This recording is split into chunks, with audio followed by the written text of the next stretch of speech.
Hey, what's slicing everybody? Chris back with CAC Knives with a pretty awesome knife review slash knife overview today on what has quickly became one of my absolute favorites in the collection. This knife is selling out very fast in this configuration. I know it's sold out in the place that I got it. And it continues to be a bestseller. And if Finch does the same thing with this knife they've done with a lot of others, you won't see it again. This is the Hellfire, and I love the name of this knife too. It's the Hellfire in Inferno Gold Resin. That's so cool. That's such a cool name. And you can kind of see why it's called that. It looks very cool. But before we get into that, Finch knives, I think I've done one. Their boxes are kind of hard to, they're pretty snug fit there. It just has a cutout insert in there for the knife, foamy material in there, and they come with all this. Now, traditional pocket knives, that is actually where I got the knife from, and I highly recommend them. They are one of my favorite online stores to shop from, and I'm pretty sure his name is Austin that runs that company. Very good company. They are Ohio based. I always get my knives within 2 days of them being shipped. He's top notch, and I will always buy from him if I can. We'll go ahead and leave his sticker up for the video, and then there's the Hellfire sticker, which looks awesome, of course, and then the Finch bird for the company. And Finch is also an American company. Now, the knife was not made in America. It was made in China. However, it's designed by an American, and again, like I said, supporting TPK or supporting an American business. For the most part, not all the time, but for the most part, when you buy knives, even if you are buying a Chinese-made knife, you are still supporting American businesses. Just know that, guys. You're supporting American businesses, you're supporting American creators and designers. So it's not always about where the knife is made, all right? Now let's get on to this knife. Now I'm gonna tell you right before the review, this knife gets a 10 out of 10 for me. Later on, I will be doing a video, later on in this week actually, I'll be doing a video on what I think makes a perfect knife. This is it. 100%, hands down, this is a perfect knife. This hits every parameter in my book for a perfect knife. This knife, for one, was $5 cheaper than normal Finches. So I'm pretty sure the base price was like 139 bucks or something. I got it for even cheaper than that because I'm a member at Traditional Pocket Knives. It's free to become a member, and you pretty much for life will always get $5 off knife purchases. So, there's not really a reason not to join. But man, look at this resin. Wow. I am so blown away. And it looks even better like outside. If you're outside in the sunlight or not, this stuff is so cool. It just glistens and beams. It changes color. It literally looks like, flowing lava or magma or something. I don't even know what to call it. And Finch always makes great knives, but this one, it is my absolute favorite one that they've ever done. First off, we got a reverse flick, right? We got some cutouts here in the blade that allows you to reverse flick. And if you're a thumb flicker, you can do that too. I'm not very good at it, but plus you got the flipper tab. On ball bearings, as usual from Finch. We have a titanium clip. This one, not too tight, done very well, okay? Price, right on. This knife, like I said, 140 bucks, 154 CM. We got a nice, what would you call, sheep's foot or Warncliffe, one of the two. I always get them confused, but we got one of those style blades. You got the sharpening choil there, and it's a flat blade, which means it's not be as good of a slicer, but it'll still definitely slice. But the sharpening is very easy to do on knives that are straight. If they are not curved, you just got to do one simple motion through whatever you're using to sharpen, and they're very easy to sharpen. This also has a very just good look to it. And let me tell you, the feel in the hand, my hand, I have large sized hands. They just sink into this handle. Like, boom, I'm there. And that's all it takes. Got that perfect jimping right here on the top. And it has a bolster lock, which is not very common on knives, but it's actually my favorite kind of lock that's under the handle. And the reason is you're kind of getting benefits that come with a liner lock and that come with a frame lock without the negatives of them. And what I mean is, frame locks usually generally are better and they help reduce weight. However, the problem with a lot of frame locks is, see if I have one sitting here, I do. Let's look at this Penguin. It's a full frame lock, right?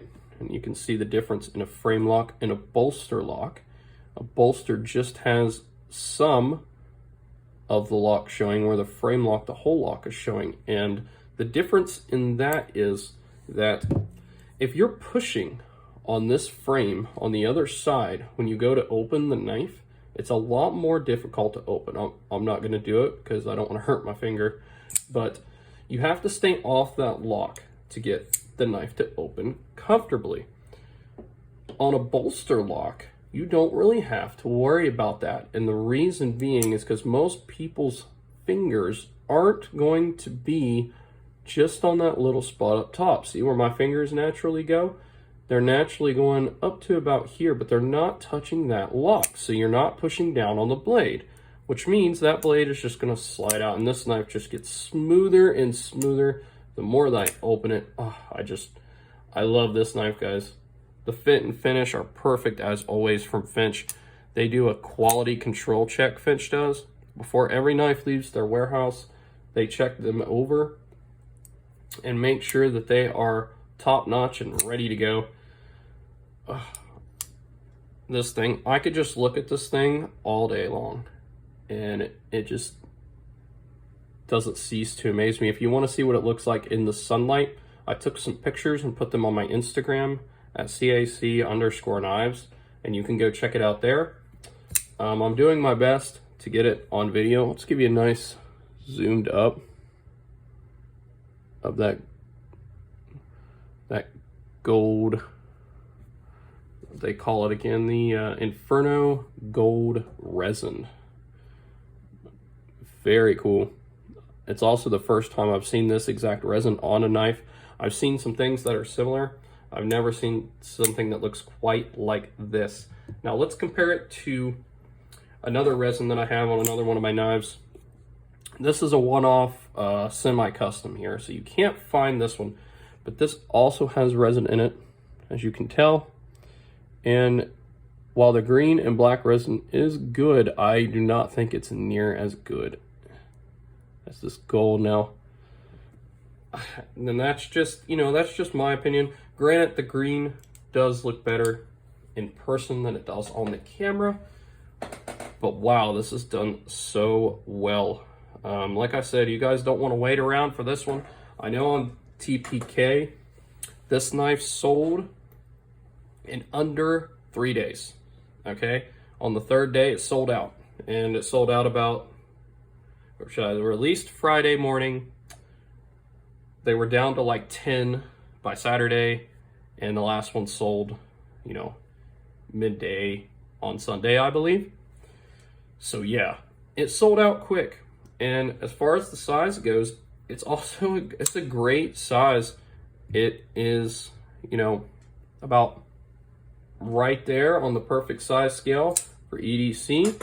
As we bring out the Elementum and the Penguin here, you can see perfect size. It's got that exact, I know some people prefer the knives be a little bit bigger, but it's not going to be too small. And it just adds to the I guess, the overall perfectness of this knife. Let's bring out my zombie rat here. And let's bring out that same CRKT Pilar. This is the regular sized Pilar, or the small sized one if you want to look at it that way. You know how sometimes you get knives in the mail and you're like, oh, I like it. And then sometimes you get knives in the mail and you're just like, wow. There definitely is a difference. This one was a wow knife for me. Here we have two a little bit larger knives, the Tenacious and the Bull Tusk from Civivi, just to give you a size comparison to some larger knives. And yeah, I can't believe how good this knife is. I knew I was going to like it. I did not know I was going to like it this much.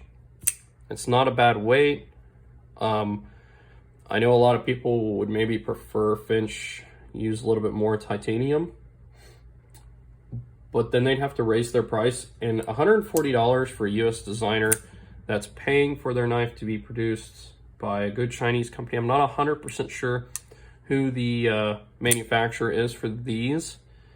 I want to say QSP, but I don't want to say that confidently. So I'm not 100% sure who it is, but whoever does it, they do a great job. And yeah, I have zero negatives on this at all. Zero. This is a great knife, a great design. It does come in two other options. It has a white jig bone with the same blade and everything, and it also has a red and black carbon fiber, which is also selling out pretty quick. I know on TPK they're down to less than 10, so it's clearly not just me that thinks this knife design is perfect. This thing is awesome, and I think a lot of it has to do with the fact that a lot of Finch knives just have a flipper, and that's fine, but a lot of people in the knife community, including myself, like to reverse flick.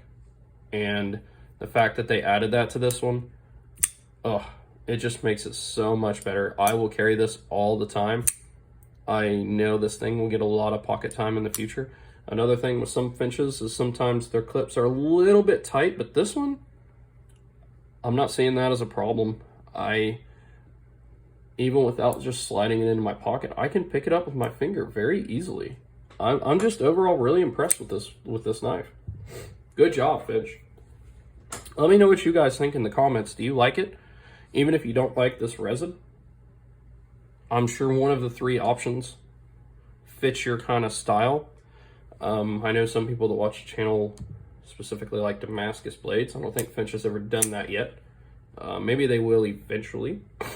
But I'm honestly okay with this stone wash. It looks pretty good with the knife.